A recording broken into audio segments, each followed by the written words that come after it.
Good afternoon. Thank you for joining us. Up first, more on the ruling that the Lapu Lapu suspect is fit to stand trial. That's up first. And Premier David Eby is standing by his comments on the temporary foreign worker program, despite backlash. How would you rate the Premier's performance? We're taking your calls. Plus, FIFA tickets went on pre-sale today. How hard is it to get tickets to the World Cup or any event for that matter? Dan Mangan will be my guest, and you can call us after 12:30. I'm Michelle Elliott. Welcome to BC Today.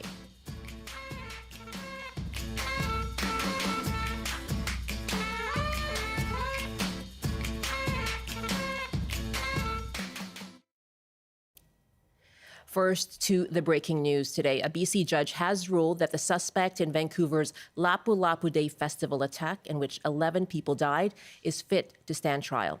CBC's Yasmine joins me now in studio. Hi, Yasmine. So what do we know?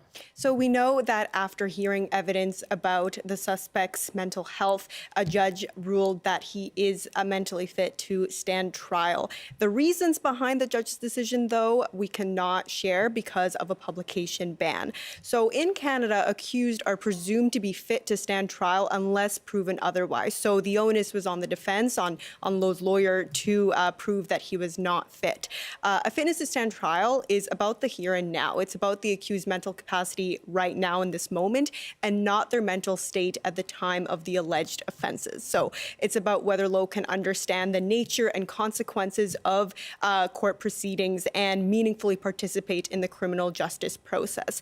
The court received two reports on Lowe from two forensic psychiatrists, but again, those details cannot be shared because of that publication ban.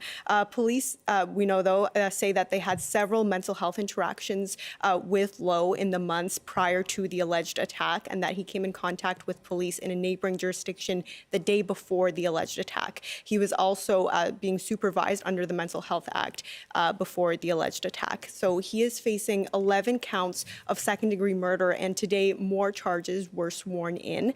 31 charges of attempted murder in relation to the surviving victims of the attack. Reaction is starting to pour in, including from the Vancouver Police Department. So Chief Constable Steve Rye releasing a statement in part saying, quote, "This is another step towards answers and accountability in one of the most horrific incidents our city has ever faced, and I extend my deepest condolences to everyone impacted by the Lapu Lapu Festival attack."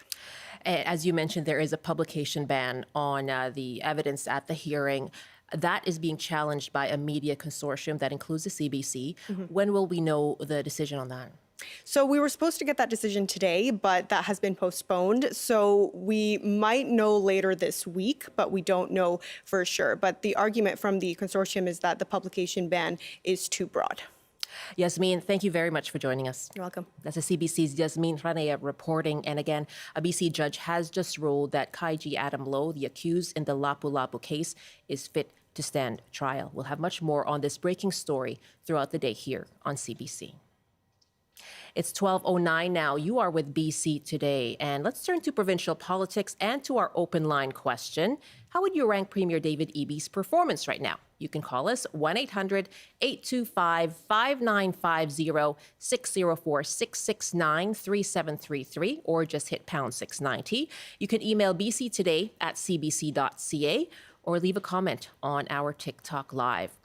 And we're talking about this because the Premier is facing backlash following his comments on the temporary foreign worker program. He made these comments last week. The temporary foreign worker program is not working. It should be canceled or significantly reformed. It's time for a serious and adult conversation about addressing these immigration issues in our province and in the country.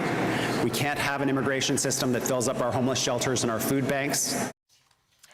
Meanwhile, a new Angus Reid poll rating about premiers across the country finds Eby's approval rating down 12 points in 6 months, down to the lowest rating he's received since taking office.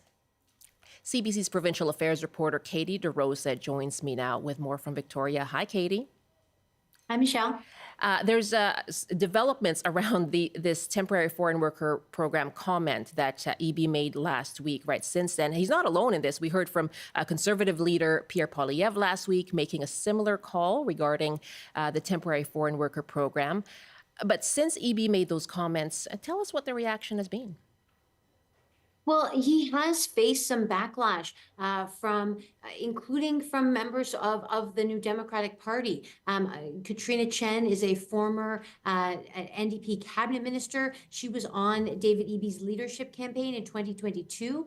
And on the weekend, she went on social media to say she was furious. And she said, it happens all the time that the government underfunds services, then points the finger at marginalized communities for using those social services. I spoke to her on Monday about that social media post, and here's a bit of what she said. I was pretty shocked by pointing fingers, by saying that a certain community is taking more resources than the other is just not right, it's divisive. And so I went to some homeless shelter providers as well as food banks to fact check whether, immigrants are filling up homeless shelters and food banks. On the food bank side, it does bear out that there's about 30 to 35% of clients are newcomers to Canada. However, we don't know how many are temporary foreign workers, but the Premier also pointed to problems with the international student system as well in terms of looking at the whole immigration system. But on shelters, the statement does not bear out in fact. Shelter managers I spoke to said the majority of their clients are Canadian, very small number are newcomers to Canada. The reaction has been critical that he would align so closely with Pierre Poilievre. And there were also, again, concerns that he's scapegoating one community for, using those social services that the province, the society provides. Now, you spoke with the Premier last night, and how does he respond to that criticism?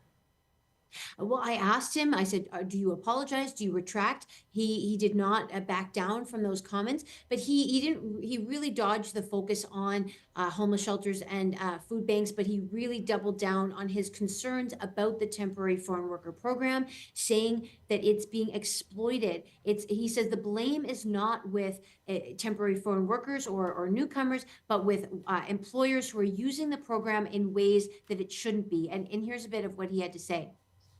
The temporary foreign worker program is not working. It should be canceled or significantly reformed. It's time for a serious and adult conversation about addressing these immigration issues in our province and in the country. We can't have an immigration system that fills up our homeless shelters and our food banks. Okay, so that is the clip from last week. Let's see if we have the clip that he gave you yesterday. Let's try and hit that. It sounds like our control room does not have that clip. Katie, can you tell us more about what he did? Yeah, I can summarize what he said. So he pointed to an example of Boston Pizza and Starbucks in Boston Pizza in Richmond and the Starbucks in the Wall Center in Vancouver, advertising for temporary foreign worker for management positions. And he said he does not believe that they can't find any managers or any employees within their current ranks who are Canadians or permanent residents to promote to manager. So he said that's an abuse of the program. He agrees that it may be essential for agriculture sector or for other sectors in rural BC where it's hard to find workers. But, he said the program is being used in a way that it shouldn't. So, Katie, the temporary foreign worker program, it's resurfaced in a kind of debate around it. Why do you think it's become such a talking point? Well, I think that the factor here is record youth unemployment right now. Stats Canada is reporting that the youth unemployment is at highs that we haven't seen since the 90s, excluding the pandemic period. But I did ask the Premier, I said, is there evidence that temporary foreign workers are taking youth jobs? Because again, some economists and professors are saying that it's not necessarily a direct line between the two, because many temporary foreign workers are working those farming jobs or those, lower wage hospitality jobs that young students may not be looking for. But again, the Premier didn't directly address that, but again, focused on the abuses, the forged labor market assessment applications. That's what employers need to provide to the federal government to prove that they tried to find a Canadian but couldn't. There has been problems, and we've reported as well that there are people paying thousands or tens of thousands of dollars for a fake labor to market assessment to support them hiring temporary foreign workers. So, there's lots of agreements that the program needs reform, but many are saying, don't throw the baby out with the bathwater. Let's reform the program, but don't scrap it entirely. Okay, yeah, that was certainly a question I asked Jobs Minister Ravi Kahlon as well when he came on the program last week. Katie DeRosa is my guest, CBC's provincial affairs reporter, and we are asking you, how would you rank Premier David Eby's performance right now? You can call us 1-800-825-5950, 604-669-3733, and you can just hit pound 690 on your cell phone as well. Our email is bctoday@cbc.ca, and you can comment on our TikTok live as well. And we're going to touch up with Katie on the latest Angus Reid ranking as well that has found Eby's popularity declining. So that's part of this story too, that ranking coming out in recent days.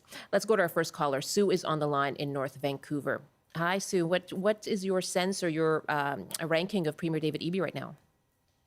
Oh, well, I think he's doing a great job. I get frustrated when people make assessments without looking at the information.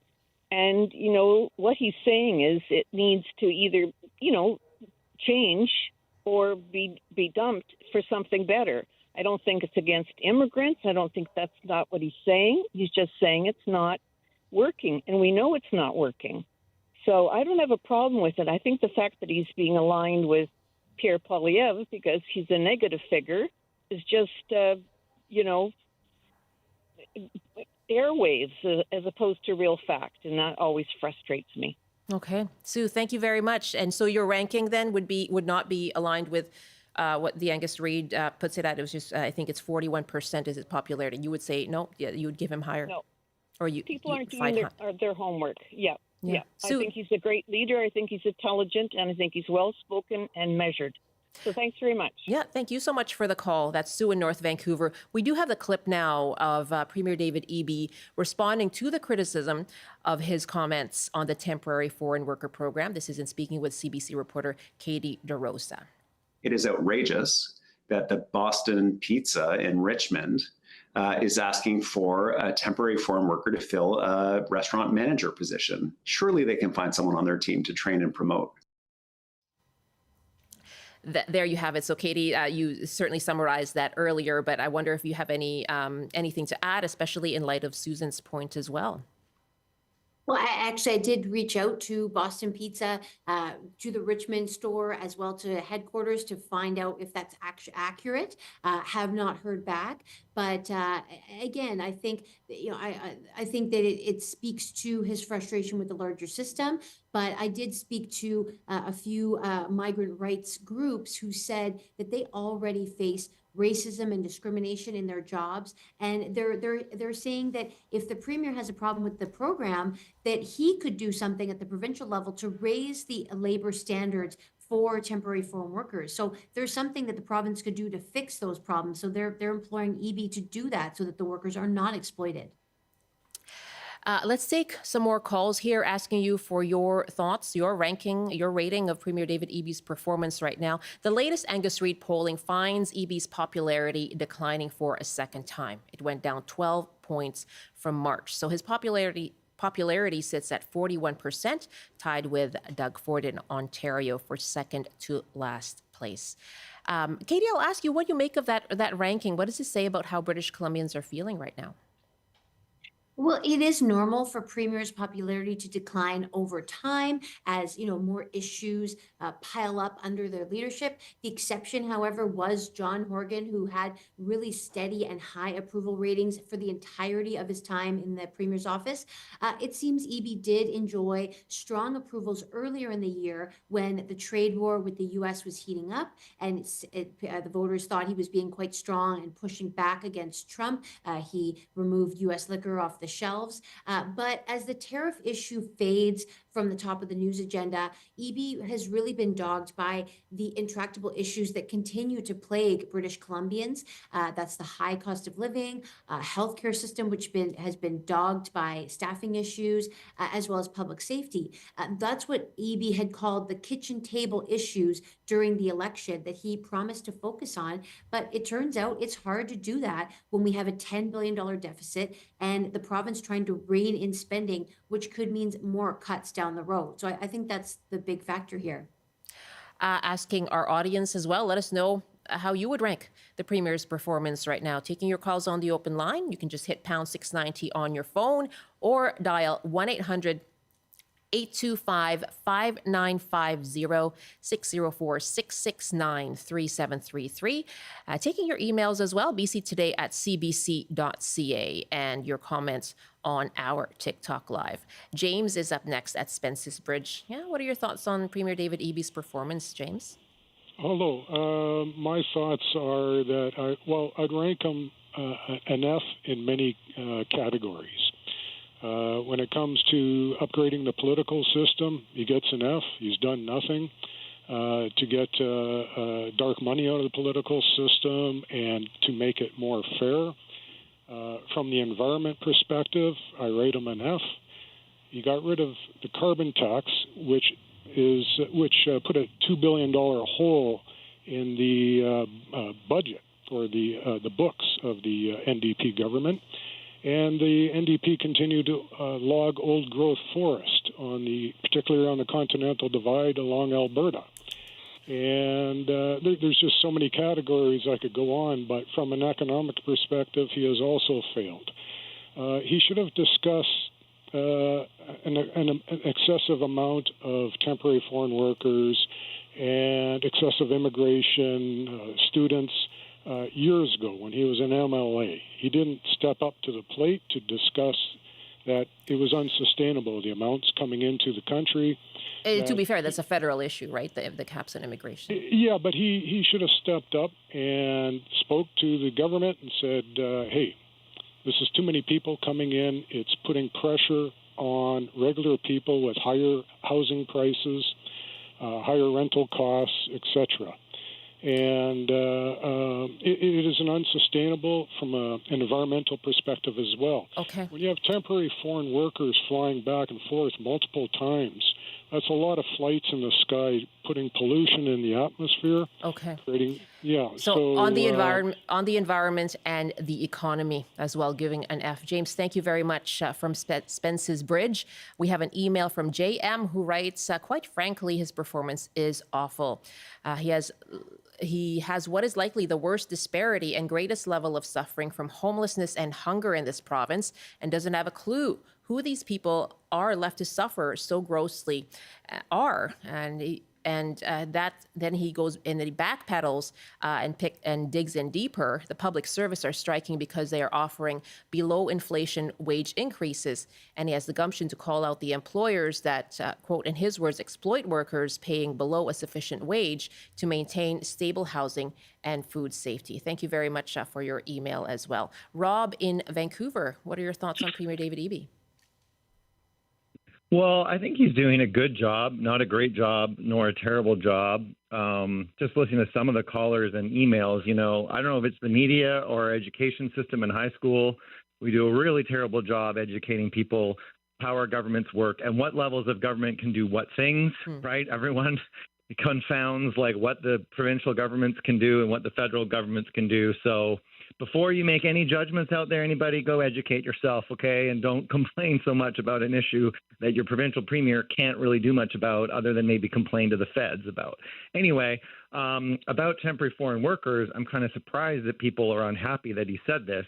I'm not an economist, but I did take a couple of courses in university, okay, and I did get an A, but basic economics is that if you can't get people to do the work you're trying to offer them, like two things are possible. One, you're not paying high enough wages, or like two, yeah, maybe the population's too small and you need more people. But I think most of the time, the temporary foreign worker program is just used as a way, it distorts the market. I mean, if you have an economy, you have wages that have to be a certain level, You can't just go and import people from a country with a totally different economy where wages and standard of living are lower. That distorts your market. Okay. It's so to me, maybe an economist will correct me, but I think it should only be used very sparingly. And you bring people in that are going to do jobs that like no one else in your economy is willing to do, probably because the wages are too low. Well, you are just distorting your market and your economy, and you're just going to make a problem worse. So I don't know why we do it. It's crazy. Rob, thank you very much. I enjoyed the humble brag that you squeeze in there about your marks in school. Thank you for the call from Vancouver. Tim is our last caller here now in Surrey. Hi, Tim. What are your thoughts on the Premier? Well, I would agree. I would agree with the caller previous and your first caller. A lot of it is out of his hands in regards to the immigration issue. He's not saying to get rid of it altogether. He's saying either that or to revamp it. And I would rather take what he has said compared to somebody like Pierre Poilievre or somebody like John Rustad. Now, if the Conservatives get back into power, are they going to do what they used to do under the Socreds and the BC Liberals, which is to eliminate all the British Columbia tenancy branch offices here in the province? Are they going to do that? Are they going to cut that down? Or are they going to make it easier for employers to exploit more workers? That's my question. Thanks. Thank you very much, Tim in Surrey. Let's wrap up here with Katie DeRosa now. Okay, you heard the breadth of opinions there. I guess what can we expect from the Premier moving forward now? Well, I think the next big issue is the BCGEU strike. Yeah. It's expanding. It's affecting more people, who it might roll out to liquor distribution branch. And so we'll see how it escalates. But, the Premier has been very blunt on that topic, saying those public sector employees, not just BCGEU, but the other public sectors such as teachers and nurses that are going to be renegotiating their contracts also this year, they're unlikely to get the same generous contract as in 2022. He says the provincial coffers were facing financial headwinds. So he's trying to make the case that he's fighting for the taxpayer. But the BCGEU has pushed back, saying their members and public sector workers are taxpayers too, and they're struggling. So This is going to be a public relations battle as to who wins out. Only escalating as far as we know this week. Katie, thanks so much. Thank you, Michelle. Katie DeRosa, our provincial affairs reporter. It's 12:28 now. Let's turn to federal politics. And today, Prime Minister Mark Carney kicked off the Liberal caucus retreat in Edmonton. And he told Canadians the road forward won't be easy. He spoke ahead of the new session of Parliament and his fall budget. And he told Liberal MPs to focus on the need to strengthen the Canadian economy at home and abroad against Trump's tariffs. Our government will spend less so that Canadians can invest more. In the election, we made a clear commitment to Canadians to bring a new fiscal discipline to the federal budget. These are tough times. We have to make tough choices for a better future. And the President of the Treasury Board is already showing how it can be done. He's just released the findings of our 60-day red tape review, identifying nearly 500 initiatives to streamline services, to cut duplication, reduce costs for Canadians. That's Prime Minister Mark Carney speaking this morning. We have some emails coming in on here in BC, Premier David Eby's performance. We asked you how you'd rank it. Julia wrote us, I agree with your first caller, Sue. I'm so pleased to have a Premier who genuinely cares for the people of our province and to know that we can count on him to do the right thing. Another email here now from, let's take a look here, from Anne. And I'm just going to pull it up. And Anne writes, I'm very angry about the prospect of more fossil fuel projects in the form of LNG projects. We've been told time and again to keep it in the ground. How many more droughts, fires, floods, megastorms, and deadly smoke, etc. worldwide does it take before governments, not just here, but everywhere, will listen? Thanks for your emails both. Again, it's bctoday@cbc.ca.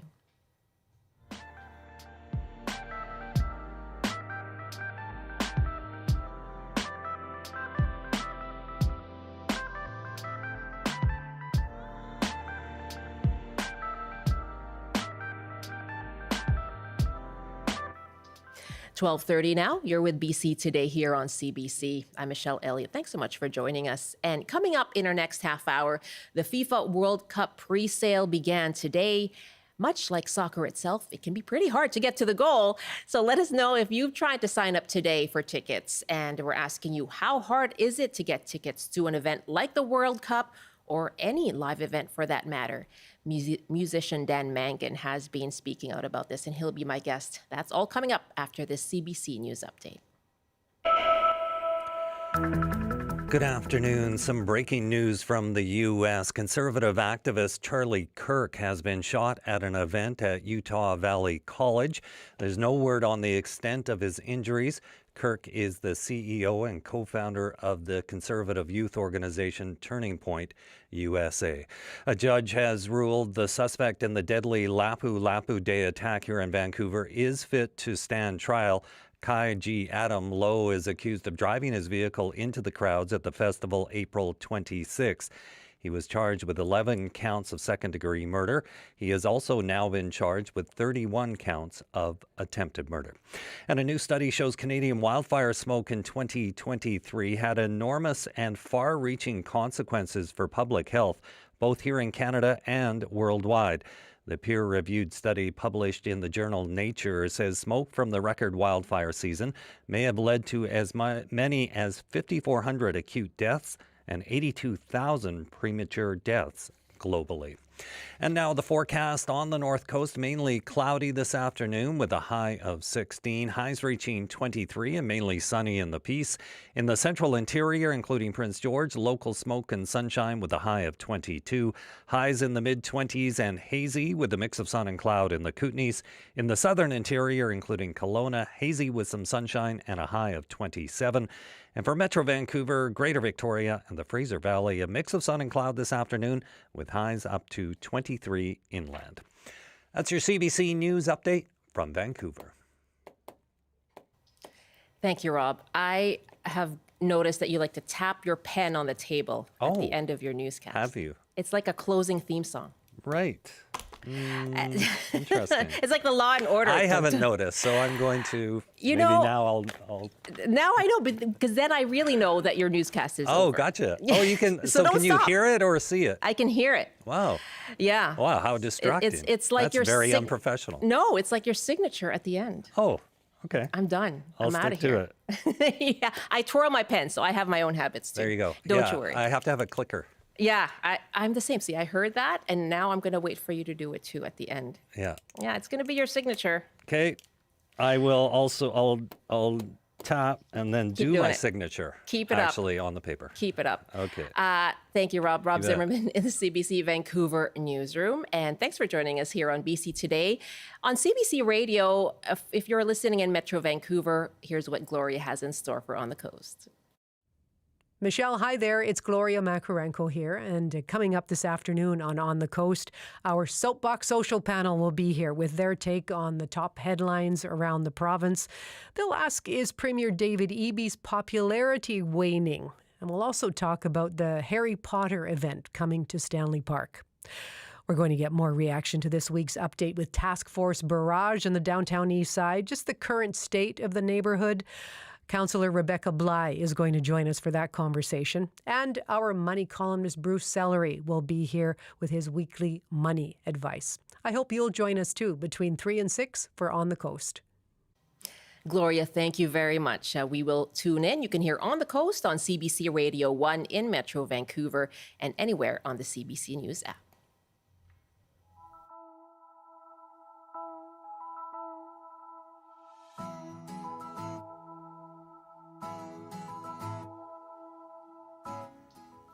$12:34 now, and welcome back to BC Today. Well, BC soccer fans are clamoring to get their names into the draw for tickets for the upcoming 2026 World Cup. Canada, the U.S., and Mexico are hosting with 7 games to be played right here in Vancouver. Now, the ticketing process, it's not simple. The CBC's Jamie Strachan guides us through. 25 plus yards out. Across the ocean, Canada's men's team is preparing for next summer's World Cup. Oh, wow! Derek Cornelius! Take a bow, son! Back in Canada, fans are figuring out how to buy tickets. I think that this phase is your biggest chance as a fan to get a real face value ticket. This is all that's available at the moment. Superfan Azaz Sheikh, like all Canadians, will have their first chance to purchase tickets Wednesday. Here's how it works. If you're a Visa card holder, you can enter a draw to buy tickets between September 10th and 19th. About 1 million tickets will be sold as part of this phase, and winners will be notified by September 29th. Then, beginning October 1st, can purchase up to 4 tickets for as many as 10 matches. We're really lucky because we know Canada will be in certain games, but I think there's 60-something games in that first round. Almost all the rest of them, you don't know who's going to be playing. Moylan will pick the ball inside. For other Canadians, 2 additional phases will operate in a similar fashion, one from October to December and another after the final draw is decided. Games will be played in stadiums in Canada, the United States, and Mexico. Only the dates of the host country's games are known. Everybody's going to want these, including us. Right here. The president of the Voyageurs, Canada Soccer's main supporter group, knows it'll be a tough ticket, even for the most ardent fans. It's kind of a little bit Hunger Games-ish, where it's everybody for themselves and trying to get these tickets to these games, and they're limited. Canada Soccer also has a small allotment of tickets for games Canada is playing in, available to Canadian fans through a lottery. There's much more demand than there will be supply. It's going to introduce a scarcity that I think people really haven't experienced before in Canadian soccer. FIFA said prices will start at $82 for some group stage tickets and climb to $9,200 for the final. Jamie Strachan, CBC News, Toronto. Thanks, Jamie. And if you're watching on TV or YouTube or TikTok, I like how he had to use a graph in part to explain how this works. I was waiting for the flow chart. It's not simple, and access to tickets does remain a hot topic. Perhaps not just the process, but also the price. Last weekend, Neil Young played at Deer Lake in Burnaby and only allowed concert goers to resell their tickets at face value on the Ticketmaster Face Value Exchange. And there are other artists who have used that site as well, which lets fans sell their tickets at face value, including Billie Eilish and Hozier. Well, we're asking you, how hard is it to get tickets for live events in BC? And what do you think could be done to improve the ticket buying experience? You can call us now. Just hit pound 690 on your phone, or you can dial 1-800-825-5950 or 604-669-3733. Our email is bctoday@cbc.ca, and we are watching your comments if you're joining us on TikTok. With me today is Juno-winning musician Dan Mangan, also the co-founder of the live music ticketing and promotion platform called Side Door. Dan, what a pleasure to have you. Thanks for joining us. Nice to be here. Thank you for having me. You know, I came in this morning and I just heard, it was like just a buzz, rumbling through the newsroom. People waiting, looking at that circle, the circle of death, the circle of doom, waiting to see if they got in, and then finally a timestamp saying you've got 30 minutes. What about you? Or is this something that you're interested in? Are you trying to get tickets to the World Cup? Yeah, we have both my kids play soccer, and the WhatsApp groups for their teams have been a buzz.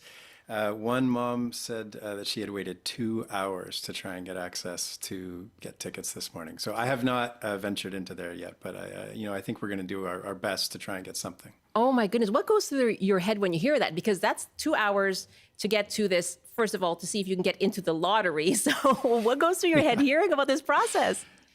I mean, it's crazy. It really speaks to the issue as a whole with ticketing, where, if somebody is willing to pay for something at a price, then that is what that ticket is worth. Right. However, there's many issues with, fees. There's issues with secondhand, none of, for instance, I have a show coming up at the Vogue this fall. It is sold out. And a friend texted me a screenshot of one of the tickets for this show going for like $500 on StubHub, which is, I intentionally try and keep my tickets low. I think the tickets were maybe $45 or something plus fees. And so here you have a 10x ticket going. Part of me is irked by that, and I'm a little bit upset that, but also like, I'm not going to get a penny of that. That's it. Just, Yes, and how do you feel about that? Because the artist does not get, that difference, right? That goes to the resellers. So how do you feel hearing that? Yeah, I mean, it's just one of the many ways in which the artists, or in some ways, the producers of a show are like the last people to benefit from that show in some ways. And I think that the ticketing industry is problematic as a whole, largely because people are willing to pay $3,000-$4,000 to see Taylor Swift or Beyonce or what have you, and so typically artists have hidden behind the ticketing industry, and the ticketing industry says, hey, we'll be the bad guy, we'll take all the heat, the promoters will pay a large sum as a guarantee to these marquee acts, and then they'll basically take the public distaste for the ticketing industry. Meanwhile, people sort of begrudgingly fork over their cash. And so, the artists are a little bit complicit in this as by and large, especially when it comes to like the big, huge kind of like, arena selling artists. I think Neil Young I love what he's doing to sort of say like, look, if you want to resell this, you can only resell this for the cost of the ticket at face value. I think that, obviously that's limited to the ticket seller and their, willingness to abide by that. Right. I do think that Neil Young, this is not the first time in his career that he's been willing to put himself out on the ledge and say, look, I'm going to make a move out of ethos here. And my hope is that, if enough artists start demanding this, that the industry will sort of have no choice but to play along and make that the norm. Well, I mentioned that you co-founded your own platform back in 2017 called Side Door. So what compelled you to do that? I mean, really, Side Door, it connects artists with alternative spaces. I played a lot of house shows coming up in the industry. And so this was a way for, hosts, you can make a profile for your living room, your cafe, your bookstore, your backyard, what have you. You connect directly with artists and you can build shows together. And it built in is a very, very simple, very straightforward, easy to use ticketing product as well. And Side Door, we just have like a flat $3 fee that we each charge onto every ticket. And other than that, 100% of the proceeds go to the host and the artist, and they can decide on a split. So it's sort of a community angle. We've tangled with the idea of like sort of ticketing with benefits. There's a community connective side, and then there's a traditional ticketing side. And so we kind of operate in very small, most of our shows are ranging from like 40 to 150 capacity rooms. Dan Mangan is with me as we take your calls on the question, how hard is it to get tickets to a live event in BC? Whether it is sports, we're talking about this because the FIFA World Cup tickets went on pre-sale today. It is quite the complicated process. So we're asking you, how hard is it to get those kinds of tickets, and what can be done to improve the experience? You can call us. Our numbers are 604-669-3733 or 1-800-825-5950. You can also just hit pound 690. And we're watching your emails too. It's bctoday@cbc.ca, and watching our TikTok live for your comments there. Nora is calling us from North Vancouver. Are you trying to get tickets to FIFA, Nora? Hi there. Yes, I am trying. I mean, I signed up for the pre-sale that FIFA set up almost like 2 months ago. And then today I got the email, and I've just been behind the queue for a while. I mean, this how long? process is, like 4 hours. 4 hours? Yeah. I don't know if it's like my internet or the website's crashing. I mean, it did reload a couple of times, but I mean, this is not anything new. I mean, I'm a student. I've been living here my whole life in Vancouver, and just like ticketing processes anywhere, even here at home in BC, have always been kind of a scam. I mean, there's just these like fees that are hidden.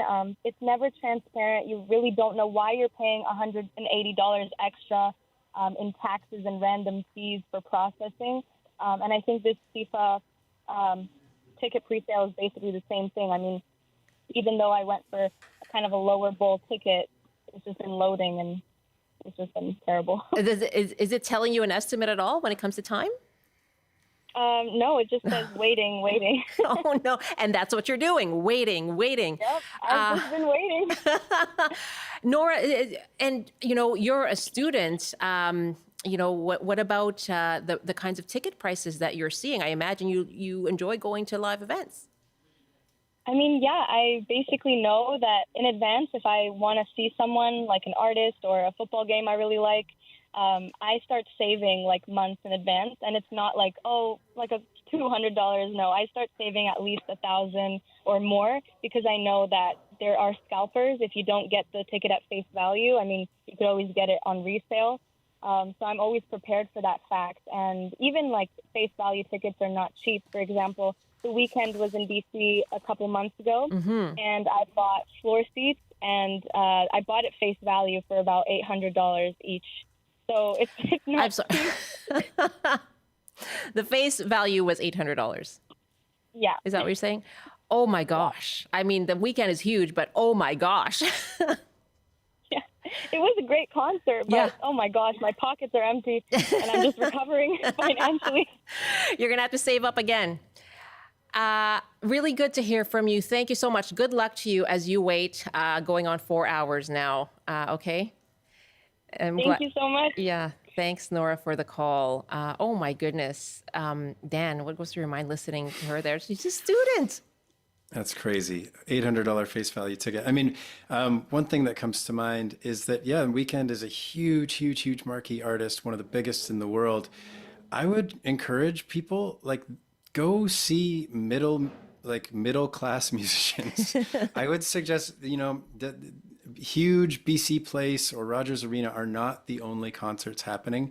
Yeah. There is music happening in clubs all over the city. There are bands touring through Vancouver all the time. I would really recommend people go to the listings, go to do604.com or go to Georgia Strait, find maybe on the CBC, find out what's going on in your city. I think that there's a lot of musicians that are trying their hardest to get through the algorithm to you, and they're doing their best, but they're trying to compete with these massive, massive, massive marketing machines. Yeah, I would say, if you're feeling burnt out trying to get tickets to 1 or 2 massive events a year, I would encourage you to try and go to maybe like one a month in a smaller club, and maybe you'll have an easier time with tickets. Maybe they'll be less expensive. Maybe that's not as interesting to some folks, but that's the first thing that goes through my head. Actually, interesting. I actually just got an email. I signed up for Radiohead is going on tour in Europe, and I just before my European tour, they have a date in London, and I was like, oh, this is perfect. And I just got an email saying, sorry, you didn't win the lottery. You did not get an unlock code. So I'm heartbroken. My favorite band, but it's interesting. Radiohead, Neil Young, these are huge acts that can create the infrastructure to build. Taylor Swift had a whole infrastructure just to get tickets to her concerts. Right. So, they can spend $1 million to build out some crazy website and make that happen. There's a lot of musicians who can't and are sort of just beholden to the industry norms as they are. And I do like that these artists are pushing the envelope and saying, hey, look, maybe there's another way we can do this. Yes, it does sound like there are artists looking for alternatives to try and provide that, and the other options, not just artistically for people to see another artist, but also in terms of trying to get those tickets. I'll put out the numbers again, asking you, how hard is it for you to get tickets to live events in BC? Just hit pound 690 on your cell phone, or you can dial 1-800-825-5950, 604-669-3733. Our email is bctoday@cbc.ca, and we are on TikTok, CBC British Columbia. Dan Mangan is my guest, and there have been steps taken by the province, right, when it comes to the automated part of it and dealing with the bots buying up all those tickets. But I mean, it seems to me like that's still happening. How far have we come on that? It's a really tricky one. Honestly, I don't have a solution. I can gripe all day about the problems with the industry. It's a really crowded market. The ticketing industry is really crowded, right? There's a million ticketing sites. Obviously, everybody knows Ticketmaster, StubHub, which is the reselling, and now you can do live through Ticketmaster as well. Those are both owned by Live Nation. So there's there's some huge monopolistic things going on in the entertainment industry. I think that they need pressure. Here's the issue is that, Neil Young saying, I want only face value resale on my tickets means that those ticketing companies make less money. So, you're up against capital. We're basically saying, what is more important here? That people have access to these events and that they be accessible to large amounts of people, such that they're not just for wealthy people who can afford the $1,000 of a ticket or what have you. Or are we going to force them by regulation or just by public, opinion to, create a slightly more equitable situation that makes getting these tickets more easy? I mean, that's the tricky thing. Yeah. Supply and demand. There's only so many Radiohead tickets, right? I want As one. you have learned. Yeah. And that is the dilemma there, because how much intervention is are people going to accept as well? Because you could say this is the law of supply and demand, and if the demand for that ticket is calling for that price, our business is just responding. Yeah, and I think that, I kind of mentioning the Swifts and the Neil Youngs and stuff, like there is a way to do this if those artists want that. But it requires a lot of infrastructure and it's expensive to build it. So either the ticketing industry builds that infrastructure or each artist in their own silo builds that in. Radiohead has this incredibly large, vast back end. I had to give them my phone number. They texted me a link. I clicked on the link. I had to enter my email address. They sent me a link into my inbox. I clicked on that. And part of it is that Radiohead is now gathering my information as a fan, which I'm fine with because I love Radiohead. But, so now I'm in their ecosystem to such an extent. I get it. Like there is a way that this can be done in a way like they are prioritizing people close to London so that, for each show, they're prioritizing people local to that show.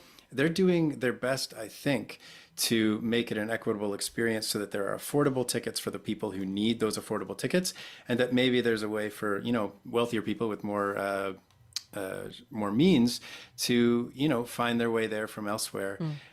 However, that takes I can only imagine the months of planning and the amount of money that Radiohead has spent to try and build their own, essentially, Radiohead ticketing platform. That's a lot. There's a lot going on there. And, I've spent enough time working with tech to understand how much money that costs and development, et cetera. So yeah. What artist has that time? Yeah. Yeah. I love this perspective we're about to hear. Kim is calling us from Vancouver. Hi, Kim. Hi. Hi. Thanks for calling in. Yes, tell us your side of this. Okay. So I'm coming from the other side in that when I heard Taylor Swift was going on tour, I actually solicited 5 friends to try and sign up for the pre-sale code, right? And so I had 5 people put in their names. One person got a pre-sale code, and that person understood the assignment. I said, buy 4 tickets the second you can. And so they did. They kept 2, and I kept 2. And then I waited for a while. I wanted to see what was going to happen, and I was like, this is interesting. These tickets are selling. Oh, my gosh. And were you planning to go? So listen to this. Well, originally I was. I got my tickets for, face value, they were $78 each. Yeah. Okay? I sold them for $4,500 each. Okay? Oh my God. I then went to Australia for a month and a half on vacation. Oh, I can just hear people's jaws dropping, brains exploding right now, Kim. Okay, so first I made over $9,000. I made $9,000.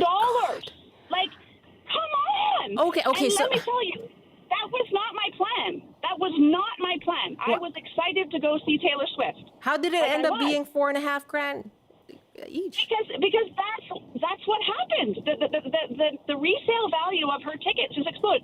They announced that her last show would be in Vancouver. Yeah. And the ticket prices, because I put them on StubHub, right? And they just went crazy. So I went in and I put $4,500 as my ticket value. And I was like, I have goosebumps telling you this story right now. So I think other people have other things. I got an email 3 days later that said your tickets have sold, and I went, what?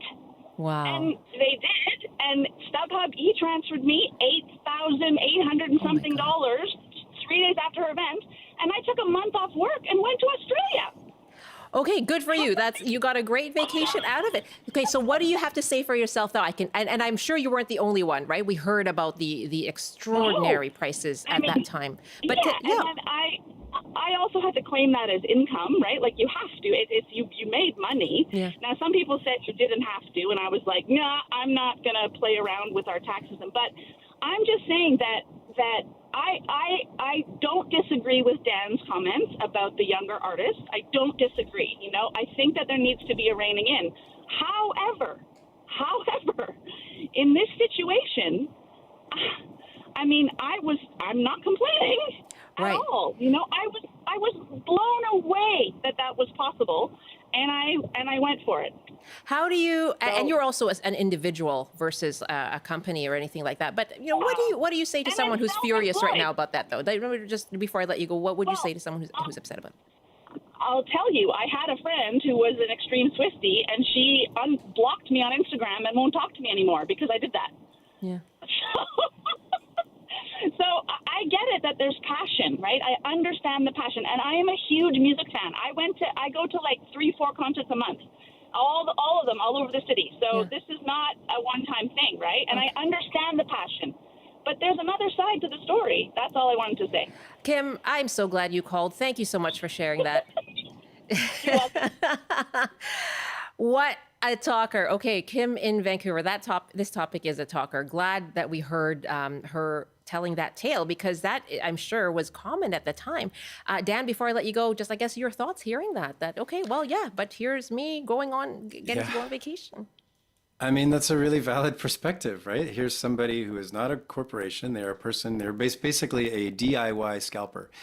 Maybe she didn't intend that from the get-go, but it became so lucrative that she just couldn't say no. And she thought to herself, would I rather go see Taylor Swift or spend a month in Australia? She went to Australia.